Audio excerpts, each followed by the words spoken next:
स्वागत है आप सभी का इंडिया न्यूज के डिजिटल प्लेटफॉर्म पे। और आईपीएल की बोली लगी, बड़े बड़े खिलाड़ियों की बोली लगी, खिलाड़ी माला माल हुए, कुछ अनसोल्ड भी हुए। दुबई में बोली थी। हमारे साथ दो मेहमान हैं, मेहदी और कशिश। तो बात करेंगे उसी पर कि हाईलाइटेड क्या रहा, मतलब कौन से खिलाड़ियों की इतनी बोली गई, कौन से खिलाड़ियों पर किस टीम ने कितनी लंबी बोली लगाई। सबसे पहले बता दूं आपको, मिचेल स्टार्क सबसे महंगे खिलाड़ी रहे हैं। कशिश क्या कहेंगे, मतलब यार 24 करोड़ एक खिलाड़ी को मिल जाते हैं, जो अमूमन इतना होता नहीं था अगर देखिए तो आईपीएल की हिस्ट्री में। लेकिन 24 करोड़ 75 लाख ले गए हैं। मेहदी से ही पूछेंगे, लेकिन दोनों की राय क्या है? 24 करोड़ क्या सही है या गलत है एक तरीके से? देखिए 24 करोड़ एक बहुत बड़ा आंकड़ा होता है किसी भी प्लेयर को इतने में खरीदने का। मुझे लगता है और भी बेहतर प्लेयर्स हैं जो कि मिचेल स्टार्क से ज्यादा अच्छा प्रदर्शन दे सकते हैं, लेकिन केकेआर ने एक बार सेट कर दिया है। इतने महंगे में किसी खिलाड़ी को, इतने महंगे खिलाड़ी को लेना बहुत बड़ी बात है। लेकिन ये वही बात है ना कि जो आईपीएल का ऑक्शन होता है वो सारा जो है उस बेसिस पे होता है जो प्रीवियस मैचेस में जिसने जैसा प्रदर्शन करा होता है। तो वही इस बार जो है जितना भी जो अमाउंट लग रहे हैं वो ऑस्ट्रेलिया के प्लेयर्स पे लग रहे हैं। वर्ल्ड कप जीती है अभी। सबसे इम्पोर्टेंट यही तो हुआ कि उन्होंने वर्ल्ड कप जीत लिया, तो इसलिए अब वो हमारे इंडिया ने भी सारे मैचेस 10 के 10 मैच जीते थे, एक मैच हार गई थी। लेकिन बोली जो है वो ऑस्ट्रेलिया के प्लेयर्स पे लग रही है। और सबसे महंगे बिके हैं पैट कमिंस बिके थे, लेकिन उसके जस्ट थोड़ी देर बाद मिचेल स्टार्क 20.5 करोड़ में बिके थे। वहां पे पैट कमिंस सनराइजर्स हैदराबाद गए उनके पीछे, और लगातार एक लंबी बीट गई। मतलब आप देखें ना कि दो टीमें उनके पीछे जा रही थी, चाहे वो कोई केकेआर हो, रॉयल चैलेंजर बेंगलुरु हो। लेकिन जो रेस थी वो मेहदी जीती वहां पे। जिस तरीके से सनराइजर्स हैदराबाद में अच्छा खासा अमाउंट था इनके पास।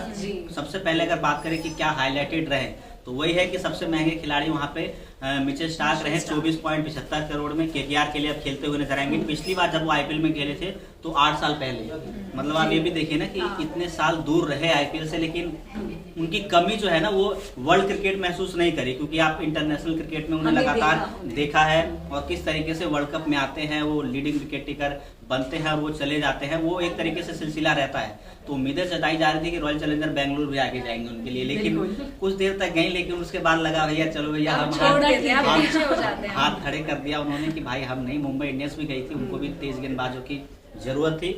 लेकिन जिस तरीके से सनराइजर्स हैदराबाद उठती है, और वो बिल्कुल श्योर थी कि भाई आप जितना जाओगे मैं उतना जाऊंगी, जिस तरीके से उन्होंने लगाया था, तो वो जीतने में कामयाब रहे। पैट कमिंस हैदराबाद के लिए रहे, केकेआर के लिए वहां पे माफ कीजिए गए मिचेल स्टार्क। लेकिन और कुछ अगर खिलाड़ियों की बात करें तो उनके साथी खिलाड़ी जोश हेजलवुड वो अनसोल्ड गए, उनको किसी भी टीम ने नहीं खरीदा। ट्रेविस हेड जो फाइनल में मैन ऑफ द मैच थे, सेमीफाइनल में मैन ऑफ द मैच थे, वो अनसोल्ड गए। तो ये तो एक तरीके से कह सकते हैं कि भारतीय प्रशंसक खुश होंगे कि चलिए भाई अनसोल्ड रहे कि आपने हमें हराया था वर्ल्ड कप के तो उसका मतलब हमने यहाँ पर अभी भी बिक सकते हैं। वैसे अगर बात करें तो ये देखना होगा कौन सी टीमें जाती हैं। लेकिन सबसे पहले एक सवाल जो मैं रह रहा था पूछना, वैसे फेवरेट टीम कौन सी है और किस खिलाड़ी को लेकर खुश ज्यादा है? सबसे पहले कशिश। सबसे पहली बात तो फेवरेट टीम मेरी क्या, सबकी फेवरेट एक ही टीम होती है, सीएसके। Chennai super Kings. नहीं बिल्कुल सबकी होती है और सबकी हमारी है, हम दोनों रॉयल चैलेंजर बेंगलुरु वो सेकंड फेवरेट होती है। नहीं सेकंड फेवरेट देखिए महेंद्र सिंह धोनी की बात ही अलग है। धोनी की चलिए वो आखिरी आईपीएल है, हम उनको आखिरी आईपीएल तो मतलब मेरी पर्सनली फेवरेट आखिरी आईपीएल क्वेश्चन मार्क वही है ना, कंफर्म नहीं कह सकते, फुल स्टॉप नहीं होता कभी कंफर्म वही है कि मतलब आखिरी आईपीएल यही है कि मैं आगे आखिरी नहीं होता है। Definitely not. ये वर्ड आपको याद होगा जो महेंद्र सिंह धोनी ने बोला था, वही एक तरीके से हुआ नजर आया वहां पे। लेकिन और हाईलाइटेड क्या रहे, शार्दुल ठाकुर चेन्नई सुपर किंग के लिए गए वहां पे। डैरेल मिचेल की बात करें वो चेन्नई सुपर किंग गए। रचिन रविंद्र, उम्मीदें जताई जा रही थी रचिन रविंद्र से कि वर्ल्ड कप में इतना शानदार प्रदर्शन, मतलब आग लगा रखी थी, 3 सेंचुरी जड़ा। एज अ गेंदबाज आए थे वर्ल्ड कप में, लेकिन एज अ बल्लेबाज चमके वो। तो उस तरीके से देखे तो बेहतर था उनका। लेकिन वही है कि 1.80 करोड़ इतना तो नहीं उम्मीद कर रहे थे वो खुद भी। मतलब सवाल मेरा है आपको, आप दोनों को क्या लगता है कि ये वाली जो ट्रॉफी है आईपीएल 2024 की ट्रॉफी कौन सी टीम उठाएगी?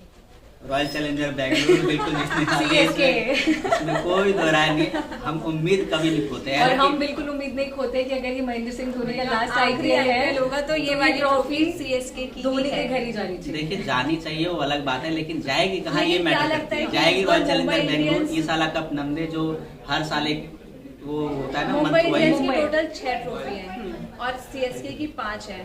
तो क्या इस बार जो हमारे अब कैप्टन भी मुंबई चेंज के चेंज हो गए हैं, बिल्कुल। रोहित शर्मा हट गए हैं, अब हार्दिक पांड्या वापस से गुजरात से वापस से मुंबई में आ गए। तो क्या लगता है कि इस बार गुजरात जो है हार्दिक पांड्या के अंदर क्या अपनी 7वीं ट्रॉफी उठाएगी? मतलब ये है कि मुश्किल है, छठी बार मुझे वैसे मुश्किल अगर मुंबई लगता ने जीतती है तो बहुत महत्वपूर्ण रोल होगा वहाँ पे, जिस तरीके से रोहित शर्मा का, क्योंकि रोहित शर्मा को एक्सेप्ट तो करना पड़ेगा कि उन्हीं के अंडर में खेलना है। ऐसा नहीं कि अब वो कप्तान के रूप में खेलने वाले हैं, हार्दिक पांड्या ही कप्तान होंगे और अच्छा विकल्प है, क्योंकि फ्यूचर को देखते हुए सही फैसला, क्योंकि एक साल हो सकता था, हम लोग कह सकते कि एक साल बनाए रख सकते थे, ये हो सकता था, वो हो सकता था, लेकिन पहले ही रोहित शर्मा को बता दिया गया था कि एज अ कप्तान ही वो आएंगे, खेलेंगे एक तरीके से, और उनपे बोला कि कोई दिक्कत नहीं, मैं उनके अंडर खेलूंगा। हाँ। अगर देखे Sachin Tendulkar, Ricky Ponting, CSK में देखा था धोनी, लास्ट टाइम धोनी रविंद्र जडेजा के अंदर कैप्टन थे, तो लेकिन वो लास्ट में जडेजा ने बोला नहीं, आप अपनी कमान आप ही संभालिए, मैं पीछे हट रहा हूँ। और बिल्कुल गुरु देखो, गुरु तो गुरु ही होता है, फिर चाहे वो धोनी हो या फिर यहाँ पर रोहित शर्मा की बात हो, तो मुझे तो लग रहा है कि रोहित शर्मा बेटर कैप्टन निकल के सामने आ सकते थे मुंबई इंडियंस के लिए। तो ये जो ट्रेड हुआ है इस पे मुझे तो क्वेश्चन मार्क लगता है, मतलब क्वेश्चन मार्क है, लेकिन वही फ्यूचर को देखते हुए फैसला कि कप्तान रोहित शर्मा अब चलिए हो गया है, मतलब 35-37 साल के हो गए, तो चलिए आपने जितनी सेवाएं देनी थी दे दिया, आपने 5 बार चैंपियन बना चुके आप, tata bye bye goodbye. और उस तरीके से उनको फेयरवेल एक देना चाहिए था, वो क्या नहीं दे पाए, वो एक तरीके से बहस का सवाल है। लेकिन अब फ्यूचर देख रही है मुंबई इंडियंस, शुभमन गिल के रूप में गुजरात को एक नया कप्तान मिल चुका है, मुंबई इंडियंस को यहाँ पे हार्दिक पांड्या के रूप में मिल चुका है, घर वापसी उनकी हो चुकी है। लेकिन धोनी के बाद कौन मिलेगा, उनको रिप्लेस करने वाला कौन है आपके नजरों में? मतलब वही है, शायद ऋतुराज गायकवाड़ हो सकते हैं कि उनको एज अ कप्तान उनको ग्रूम किया जाए। लेकिन मेरी नजरों में बेन स्टोक्स हो सकता है। बेन स्टोक्स तो अब वो है ना कि इस साल आईपीएल में खेलेंगे नहीं, वो उस तरीके से है कि अब वो खेलेंगे नहीं, तो अब अगले साल क्या हुआ आएंगे। देखिए लास्ट टाइम सबसे महंगे बेन स्टोक्स बिके थे 16.5 करोड़ में, लेकिन इस बार बेन स्टोक्स को किसी ने ऐसे बारिश हुई है पैसों की, जैसे भाई ये लो, बिल्कुल तुम 20 करोड़ ये लो भाई, पैट कर तुम 20 लो, तुम आओ भाई, 24 करोड़ तुम पैसों लो। की बारिश लगी है मतलब इस बार ऑस्ट्रेलियन auction खिलाड़ी में। आए और छाए। पैट कमिंस के अलावा अगर जॉस हेजलवुड देखे तो उनको कोई खरीदार नहीं मिला, ट्रेविस हेड को कोई खरीदार नहीं मिला, लेकिन जिस तरीके से बोली लगी खिलाड़ियों की, अल्जारी जोसेफ की बात करें जो हाईलाइटेड रहे, 11.5 करोड़ उनको मिले रॉयल चैलेंजर बैंगलोर की तरफ से। कैमरून ग्रीन जो इससे पहले ट्रेड के जरिए आए, तो यही है रॉयल चैलेंजर बैंगलोर की गलती यही रहती है हर साल, एक खिलाड़ी पे इतने पैसे लुटा देंगे, फिर वो खिलाड़ियों के लिए थोड़ी सी वो कम पड़ जाती है। तो हाईलाइटेड यही था, विदा लेते हैं फिलहाल इस वीडियो में इतना ही। अगर आपको पसंद आया है तो वीडियो को लाइक और चैनल को सब्सक्राइब जरूर कर लीजिएगा। धन्यवाद।